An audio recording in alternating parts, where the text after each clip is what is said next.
Hello everybody, Ian Robson here. Welcome back to an episode of County Line. Alright, we got a couple going on today. First of all, we got the G.Skill. He is currently just plowing, or say cultivating field number 18 there. And we're going to go ahead and move the big bud back to the main farm here. Because we need to do a little bit of plowing on field 18. Is that the right one? 18? 8. Not 18, because it needs to be plowed before we plant anything in it, because if we don't plow it first, we're not going to get a good yield off of it, and then you basically waste a whole year. That's how it kind of feels a little bit. Well, not quite. You do get a decent yield from it, but not as good. Now this is funny. I'm recording right now with Open Broadcaster software. I like to switch between Open Broadcaster software and Mirrorless Action, so if you ever ask me what I record with, those are the two programs I primarily record with. And for whatever reason, Mirrorless Action was really killing my frame rate in Farm Sim while I was recording. I'm recording right now, although it's not obvious because I'm not going to get any drops at all, which is awesome. It's bizarre. So sometimes it'll be one program that gives me some slows down my computer, other times it's the other program. So as I've mentioned before many times, I'm sure tend to flip between the two. Oh, this tiger's stuck. Oh, looks like that's the plows right there. I guess we can just don't know why I left it right there, but it is right there. Oh, it's the bottom of 18, that's why. I see why. We'll do this then for the time being. Just drop this cedar up over here. And we'll grab the plow, because we're going to need to plant that field at some point anyways, so... What are you stuck on, Steiger? It's these weird turns. Look, you can see exactly where it tried to turn. It's strange. I don't know why it does this sometimes. It goes to make a really ridiculous turn, and then it's like, oh, I need to avoid that. And then because it's trying to avoid something, that's when it makes just does some silly things. So it's like this is the sharp turn I was talking about. So have them come down here and then go back up. I thought I changed the turns radius. Yeah, it's pretty big right now, so perhaps that's part of the reason why it's having troubles. I don't know. But there we go. Let that continue on its way. Excellent. Yeah, it's the shape of the field primarily, so go ahead and grab that plow from over there. Like I said, we're just going to leave the cedar there because we're going to need it once that guy's done plowing anyway, or cultivating anyway, so get that done there. Now the funny thing is, switching between OBS and Mirrorless Action. Mirrorless Action has a pause feature when you're recording, which is fantastic. It's my favorite feature of that recording program. So instead of having to do like post-editing, so like after I record something to edit, I can just edit on the fly. So like, oh hey, this is going to be kind of if in my mind it's going to be kind of boring, and it's going to be waiting for something to finish like in like 3 or 4 minutes. I'll just pause the recording and then come back when it's done. Now some people don't like that, but I like it because it gives my voice a chance to a break, and if I need to think about what I want to do next or something, it's super nice. Whereas with OBS Action. With OBS, it's just a straight record through. There's no pauses or anything. So, I don't know. I'm not sure if anybody would even notice that, and that's something I noticed that no one else does, which is entirely possible. But that is that's something I've come to notice between the two programs that kind of makes me laugh a little bit. Now we still don't have enough grass here to feed to make any TMR with our cows yet, or silage for that matter. So we're gonna have to hold off on that for the time being, unfortunately. For some reason I have a feeling like I started cultivating or started plowing this field, but maybe it's the previous time, I don't know. I'm gonna take this off to you now. We don't need to see that anymore. Alright. There's that. Perfect. I don't think I cultivated this field or anything. Alright. Let's go ahead and do that. It's funny, the other day I drove a 1025 and a 1023 and a 2038R. Well, it's 1023E, I should say. It's not an R. Interesting to see the differences between the two. Like, there are some differences for sure, but it's not something that we won't work this down a little bit here. There are some differences, but it was kind of curious to see them like all side by side to see how they would work together. There we go. To see how they all work together, or side by side at least. So there's lots of little tiny differences. Like, here's a little bit of information about how John Deere does their naming convention. So the way it kind of works is E is like the economy, M is like the mid, and R is like the high end stuff. So whenever you have like a 10, like for example a 1025R, the R denotes that it's a higher version than an E, for example. So a 1023E is like the entry level version, whereas a 1025R is like the premium of the 1 Series. Anyways, they do that with a whole bunch of things. It's not just the tractors. They do it with the gators too and stuff like that. So, a little random piece of information. So, and that's some of the things you can notice when you're doing them when you're in them side by sides, like in a John Deere 1025 or a John Deere 1023. There are some small differences you can notice. So, it's kind of curious. But yeah, actually, I had an interesting conversation with a farmer who came in. He's a dairy farmer there. And we had an interesting conversation about wheat. What did he call it? He called it fall wheat because you plant it in the fall. I just thought it was funny because he called it fall wheat and I called it winter wheat. But we were both talking about the same thing, so it's just kind of funny that that's the way it worked. Really, again, it's making those turns. It's killing it. I wonder if it were not an articulated tractor, it would have the same sort of trouble. That would be curious to see. Alright, let's see.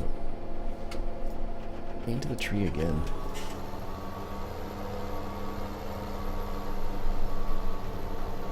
What turn are you trying to make here? That's not obvious at all. What's the opposite turn direction, last couple lanes?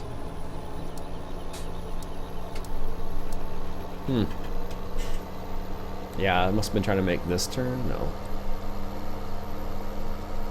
because that's the lane it would have just come down. And then it's looking for something up here. Yeah, there it is.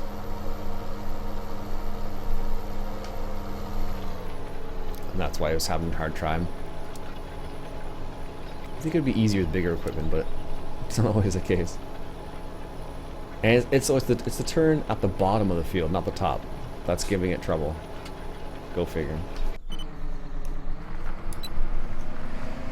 Oh goodness, yeah, but it was kind of interesting conversation. So like he just changed his farm over to a robotic setup, which is kind of interesting. So he went from I think it was tie stalls to robot milkers, and he's having a heck of a time with the cows acclimatizing to the robots in his farm, because you're basically going from, like, you know, a person being there milking the cow to, you know, a robot milking the cow. And some cows are really kind of like, oh, what's going on here? What the heck is this? So it's very interesting to see how they adapt and how they acclimatize is the word I used before. So to it, because a lot of times the cows just are like, nope, not gonna happen. So what happens sometimes when you have cows that just don't adapt at all is and a lot of people end up just selling them because it's not worth the trouble, basically. Let's give ourselves 11, that should be good enough. Because it's not worth the trouble. Basically, you have like one cow that doesn't want to do anything, doesn't want to do, you know, doesn't want to be milked by the machine, whereas you have, like, you know, 99 other cows that do. So often you deal with the problem by getting rid of that one cow, and then whenever you bring cows in the future, you just, you know, take into consideration the fact that some of them may not be well acclimatized to that. What's the lights like on this thing? I'm pressing the wrong button here. That's it. Well, it's not terrible, I guess. Not like spotlights like other ones. Like this one only has like small working lights in the back and then some little tiny lights in the front. Some guys have big LED setups on their tractors and combines. It depends how they use it though, right? Like if you're using it for combines, almost always have bright lights on it, like big light setups, because you know that at some point in the fall you're going to have to go into the evening just to get it done sometimes. Otherwise, you're going to be falling behind at some point. So, and you want to maximize the time, right? So like you can't just not run during the night. Depending on how big your setup is, I suppose if you're like if you do a lot of contract work, then you'll have to work into the night at some points, and it makes a big difference having those lights on there. Obviously. Otherwise, yeah, I don't know. But almost there, I think, like a lot of times, like lights specifically are options on tractors. So like, some of them they'll have like a couple standard lights, and then they'll have like a whole whack of lights that are just optional. Same on gators and stuff like that too. Like, you can go anywhere from like having a couple lights to like having like a whole, you could be a beacon of light in a field with some of the gators and tractor options in terms of lights. It's crazy. It's definitely crazy. So now, is that Steiger almost done there? I can't tell. I think he had a couple passes to go. Yeah, I still had a couple passes.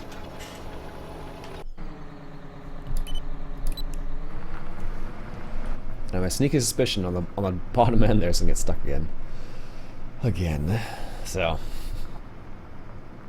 I don't know, just the way Courseplay sets it up. Yeah, I suppose if I had set up if I had done it for maybe one less, no, that made a difference. If I did one headland instead of two, maybe. It's hard to say, really. Hard to say. So, one of the things that people asked about was if we could have pigs on this farm. That's definitely something we're going to head towards as well. We just don't have anything to feed our pigs at the moment, so there's no point in getting pigs when we can't feed them yet, basically. I'm still not sure. I guess we do have a couple thousand liters of things we could feed our pigs. I'm going to check on that Steiger real quick here again.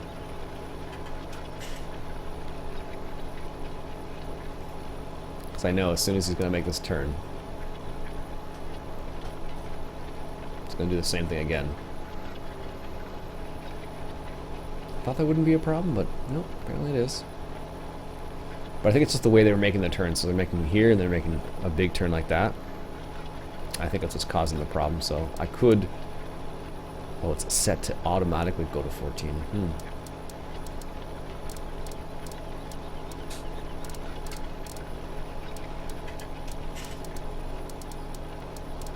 What happens if you go to 0? It goes back to auto. Let's decrease to 10 and see how he does here. Can you get the little tiny bit there? Nice, that's pretty good actually. I don't think cultivating has a set where you can go past the end. But I know plowing does, so. No, this one's gonna be okay, apparently. No. See? What's it doing here?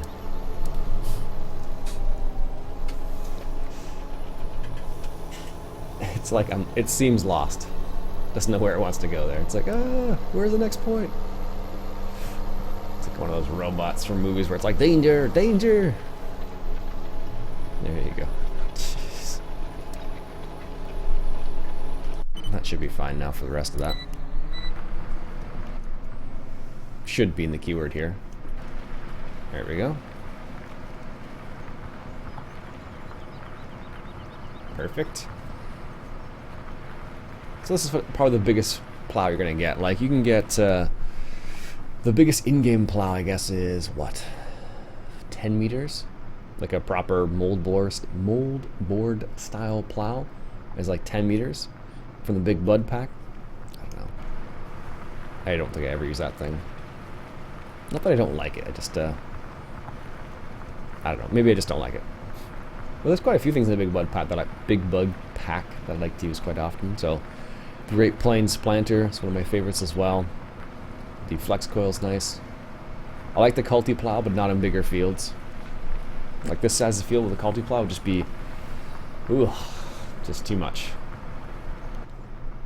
Like I couldn't imagine what that would be like. It would just take ages and ages and ages, basically. So, but that's the way things go sometimes, even in the real world.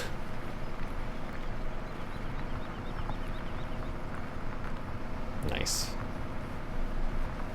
Also, other little random tractor fact. I was reading about some of the compact tractors that John Deere has the other day, and interesting little fact is that, excuse me, some of the tractors offer a power reverser. Some of you farmers probably already know what that is, but some of you people who've never dealt with tractors probably have no idea. Basically, what the power reverser is like a, this is how I'll describe it. It's like a little switch on your tractor. You just flick between going forward and reverse, basically. Whereas a lot of the other compacts just have the hydrostatic transmission, so they have like forward and reverse pedals, and that's it, sort of thing. So, but once you get in some of the bigger tractors, you don't have the hydrostatic transmission like that, and you basically have no choice but to go for the power reverser. So the reason why I was curious about it the other day is because a lot of guys who run the big machines, like the big 7000 series and the big 6000 series for snow removal, a lot of them are looking for power reversers because it's really easy to go between forward and reverse. Or if you're doing, let's say, front loader work, for example, it makes it really simple to go between forward and reverse. You just flick a switch and go reverse, flick a switch, go forward, as opposed to like the old school style. You gotta reach between your legs, grab the shifter, put it into forward, reverse. Oh, jeez, that thing's stuck again. Goodness gracious. What are you stuck on this time?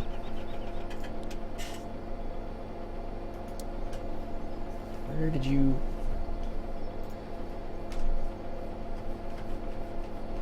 How did you do this? As you can see, sometimes it's not worth letting Courseplay do things,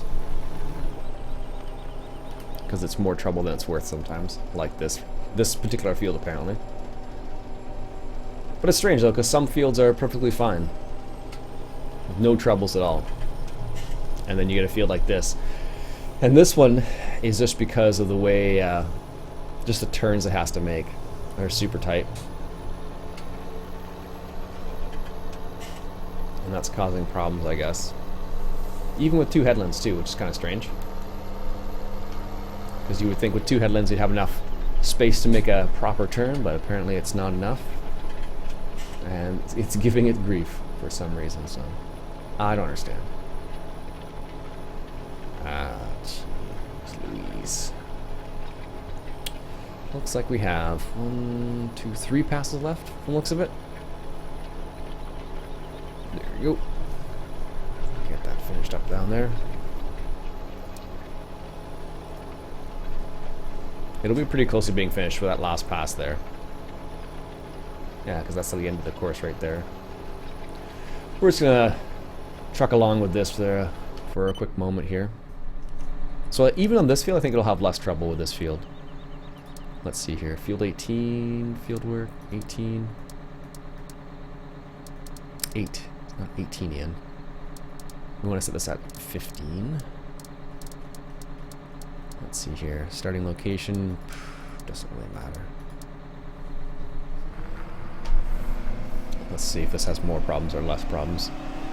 Headlands, let's do 2 headlands. Headland corner, smooth. Got this guy to start at the top of the field here. But the funny thing is, when you generate a course for this one, it'll go this way across the field. Only because there's this right here.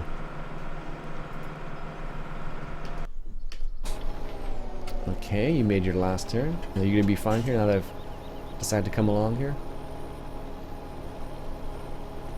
Yeah, it looks like it's okay now. Well, it seems that way at least.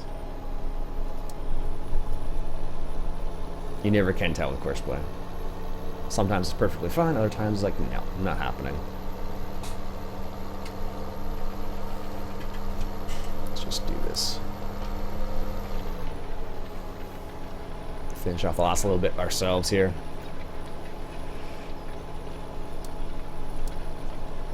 It's fine. When I had the other tractor doing the manure spreading, no problems whatsoever. Oh, that's not true. I think there was one. But I think if I were to hire a worker, it probably would be... If I were to do 2 headlands and hire a worker, it'd probably be fine. This is what I think. Alright. Last little bit there. Perfect. There we go. That field's all stage 2 fertilization, which is excellent. There's a chunk on the corner I can get to while I'm heading this direction. Where is it? There it is. Let's get that guy there too.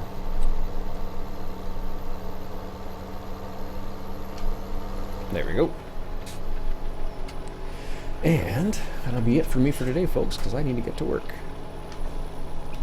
Alright, folks, that's it for me for today. Hope you enjoyed. My name's Iain Robson. If you like what you saw, go ahead and hit that subscribe button for some more Counterline action. I'll catch you guys later.